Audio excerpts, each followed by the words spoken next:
Asia-Pacific financial institutions are processing more transactions with AI than human traders.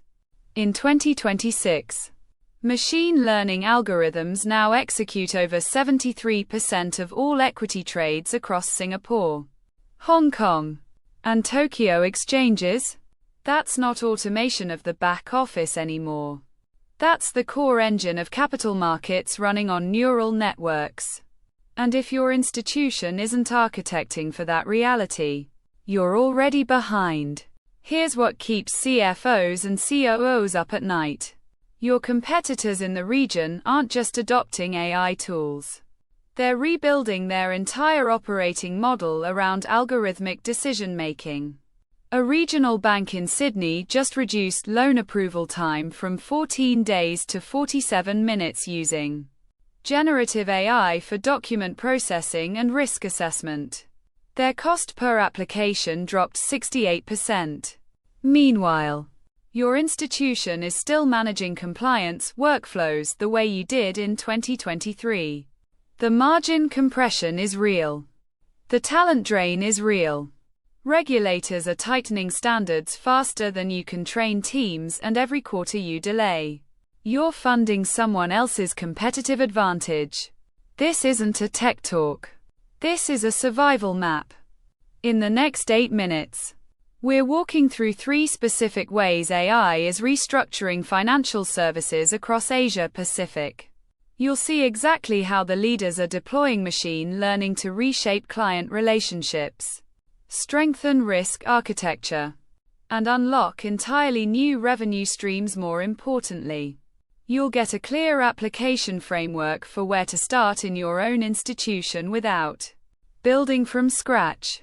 This framework is already proven in live deployments across Commonwealth Bank, DBS Group, and OCBC. Let's go. The first reshaping is client intelligence at scale. And I'm not talking about basic personalization. Recent research from 2026 shows that AI-powered predictive systems in wealth management are now identifying client needs 4.2 times faster than traditional relationship managers. The mechanism is simple in concept but powerful in execution. These systems ingest transaction history, market behavior, macroeconomic signals, and behavioral psychology. Then they surface the exact product or service a client needs before the client consciously knows they need it. DBS Group in Singapore deployed this exact framework 2 years ago. They built a Gen AI layer that analyzes customer financial patterns and life stage signals to recommend portfolio rebalancing, insurance products, or investment opportunities. The result: cross-sell velocity increased by 156%. But here's the key differentiator. They didn't replace relationship managers. They freed them from data gathering work and moved them into strategic advisory roles. The AI handled the intelligence layer. The human handled the trust layer. Your application. Map your client data silos first. Your transaction systems, CRM, market data, and behavioral signals are probably fragmented across legacy platforms before you build AI on top of it. Integrate your data foundation. Then pilot predictive client modeling in one business unit. Start with a high-value segment where the stakes are clear and the data is richest measure. Cross-sell velocity and relationship manager capacity utilization. Within 6 months, you'll have proof of concept that scales. The second reshaping is risk and compliance automation. And this one hits differently because it's not about revenue. It's about staying in business. Financial crimes cost the Asia-Pacific region over $220 billion annually according to the 2026 Global Financial Crime Report. That number has risen 34% since 2024. Traditional AML and KYC compliance relied on rule-based engines and human investigators manually flagging anomalies. The lag was catastrophic. Suspicious patterns took weeks or months to surface. By then, capital had already moved. Generative AI has inverted that problem. Machine learning models now process transaction metadata in real time, cross-referencing against sanctions lists, behavioral baselines, and network analysis simultaneously. OCBC deployed an AI-driven compliance platform that reduced their false positive rate by 72%, while simultaneously catching money laundering patterns that traditional systems missed entirely. Their compliance team went from investigating 800 alerts per day to investigating 220. But they caught more real threats. Same team, 3.6 times more effective. The mechanism here matters.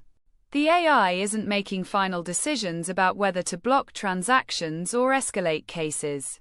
The AI surfaces probability-weighted risk signals. Humans make the judgment calls. You're not replacing your compliance officer. You're upgrading them from paperwork triage into strategic risk architecture. Your application. Audit your current AML and KYC workflows. Quantify the labor cost and the false positive rate. That's your baseline. Then identify the highest volume, most repetitive compliance process. Run a 90-day pilot with a machine learning vendor specializing in financial crime detection. Measure labor hours saved and accuracy improvement. This is one of the fastest ROI plays because the cost avoidance is immediate and measurable.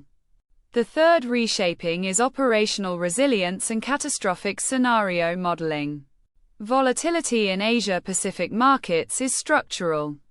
Geopolitical tension, central bank policy shifts, currency fluctuations. You're managing complexity that changes faster than quarterly board meetings. Traditional risk modeling updated quarterly or semi-annually. By the time you published your stress test results, the scenario had already evolved. AI-powered scenario modeling now runs continuously.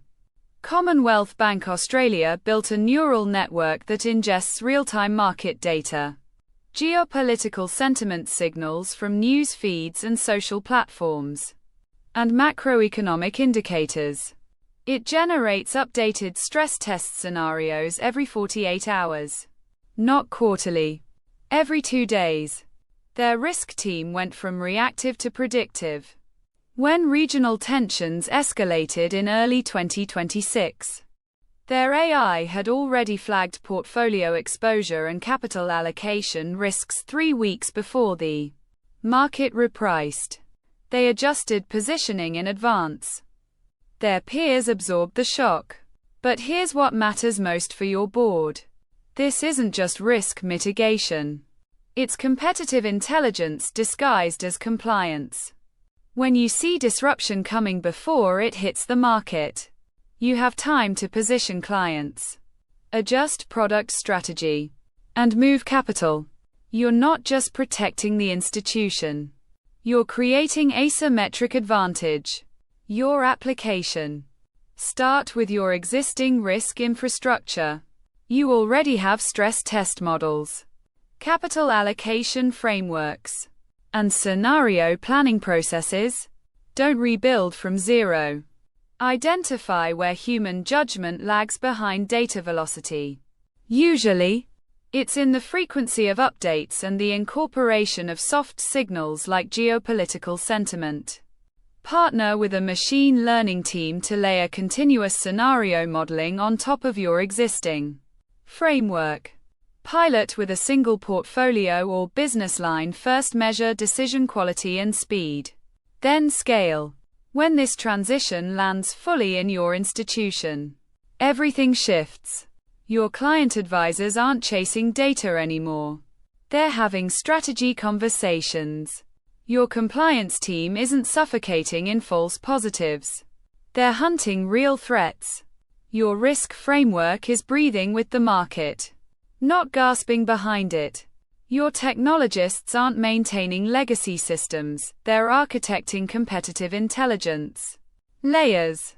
But the real transformation is deeper. When AI handles the information processing layer, your competitive advantage migrates to judgment, relationship, and strategic insight. Those are your human superpowers. The institutions that win in this transition are the ones that understand this division of labor clearly and ruthlessly. They're not trying to replace humans with machines. They're augmenting humans with machine intelligence. Your clients experience it as higher quality advice delivered faster. Your team experiences it as more meaningful work and better tools. Your shareholders experience it as margin expansion and risk reduction. That's not disruption. That's evolution. And it's happening in 2026. Right now. The question isn't whether this is coming. The question is whether you're building for it or reacting to it. If this framework is resonating, you need to take one action this week. Audit your 3 highest value business lines. Map where AI is already reshaping your competitor behavior. Identify the one process where machine intelligence would unlock the most value or reduce the most risk. Then schedule a 30-minute conversation with your CTO or head of data to explore a pilot. Don't wait for perfection. Perfect data and perfect systems don't exist. You build capability by building and learning. Next week, we're diving into the specific architecture decisions that separate institutions that scale AI successfully from the ones that spend millions and get stuck. We're talking about data governance, talent strategy, and the exact vendor landscape you need to evaluate. Subscribe now. Hit the notification bell. This is not optional information for financial services leaders in 2026. Thank you so much for watching this video. If these insights resonated with you, please subscribe to Apex Minds D4J and hit the notification bell so you never miss our weekly content. Share this video with a colleague who needs to hear it. We will see you in the next one. Keep pushing forward. Thanks for listening. If you found this valuable, please subscribe to Apex Minds D4J for more powerful insights. See you in the next one.